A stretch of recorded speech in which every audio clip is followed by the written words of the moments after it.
Te invitamos a que conozcas con nosotros a un escritor, Abdel Ataya, que fue premio Cálamo.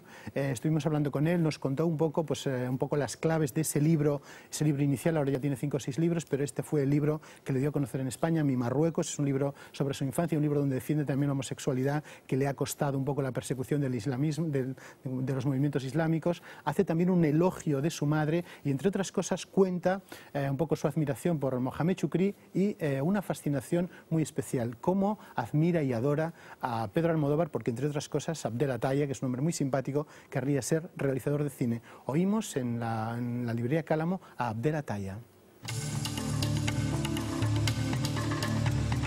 Bonjour, je suis Abdel Ataya, j'ai 36 ans, je suis un écrivain marocain. Je vis à Paris, je suis très heureux d'être à Saragosse pour obtenir le prix Cálamo. Je n'ai jamais rêvé d'être écrivain.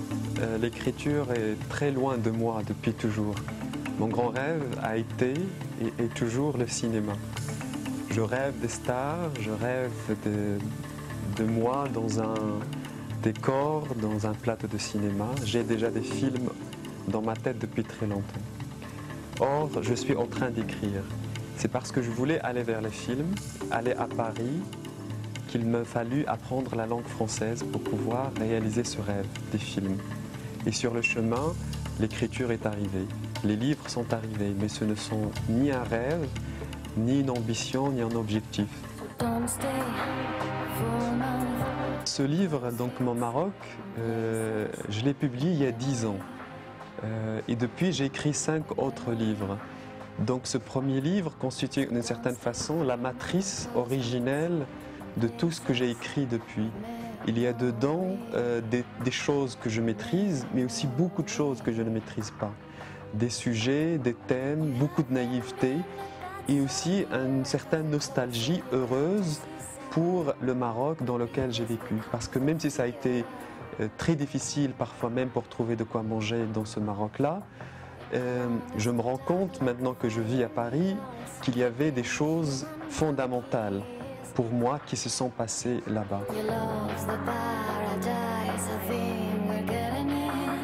Je suis né au Maroc, qui est un pays musulman.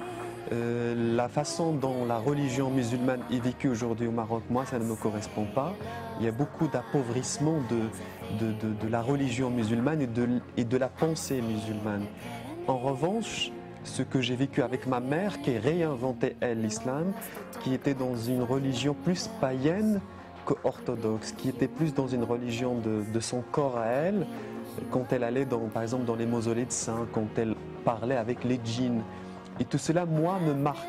Il m'a marqué et ressort dans mes livres. Et je n'ai pas du tout envie de l'abandonner.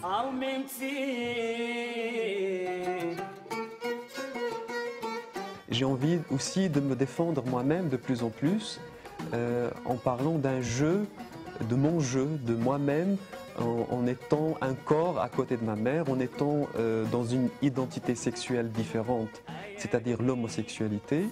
À la fois l'écrire un tout petit peu déjà dans ce premier livre, même si ce n'est pas dit d'une manière très directe, mais plus tard dans les autres livres que j'ai publiés depuis, l'homosexualité, sans être le sujet principal de mes livres, s'est imposée d'une manière, je dirais pas polémique, mais d'une manière naturelle. Que les autres l'acceptent ou pas, ça c'est autre chose. Mais dans les livres, moi je suis au-delà de cette polémique. En revanche, quand les livres sont sortis au Maroc, il m'a fallu répondre aux questions des journalistes, répondre à la société, dire l'homosexualité en dehors des clichés, en dehors de la honte, du mal. Et ça, je me sentais comme une sorte de responsabilité par rapport à moi-même, par rapport à mon pays. Le monde dans lequel j'ai vécu, il n'y avait pas beaucoup de livres. Mon grand frère avait des livres, mais ils étaient en français ou bien en anglais. Le seul livre en arabe qui est arrivé jusqu'à moi, c'est le livre de Mohamed Chukri, Le pain nu, Al-Khubz al-Hafi. Mais c'est un livre qui est arrivé jusqu'à moi pour une raison très simple. Mohamed Chukri a introduit la rue dans la littérature. Il a introduit la langue populaire indigne pour certains, sale pour certains, dans quelque chose qui est sacré, qu'on appelle l'arabe, qui est la langue du Coran. Il a osé faire cet acte de courage et osé provoquer ce scandale. Et en même temps, il a parlé de lui dans la misère de Tanger. L'Espagne, si j'avais à définir ce rapport, je dirais peut-être qu'il passe d'abord par Pedro Almodóvar, parce que ses premiers films, Pepe, Chica et Los Otros Chicas del Barrio, ces films-là étaient projetés dans les films porno au Maroc. Donc c'est là où je les ai découverts. Donc ça a été mon premier lien avec... et même Atame, par exemple. Je me rappelle avoir vu Atame dans un film, dans un cinéma où il y avait des films érotiques soft. Je dirais mon premier contact avec l'Espagne dans les années 80 s'est passé grâce au film de Pedro Almodóvar. Plus tard, j'ai lu Cervantes, plus tard, j'ai découvert Juan Goytisolo. Donc tout ça, je l'ai appris, mais c'est venu beaucoup plus tard. Je viens de découvrir un écrivain extraordinaire, c'est Agustín Gómez Arcos. Je viens de lire un livre extraordinaire, j'ai l'impression qu'il l'avait écrit pour moi, qui s'appelle L'agneau carnivore.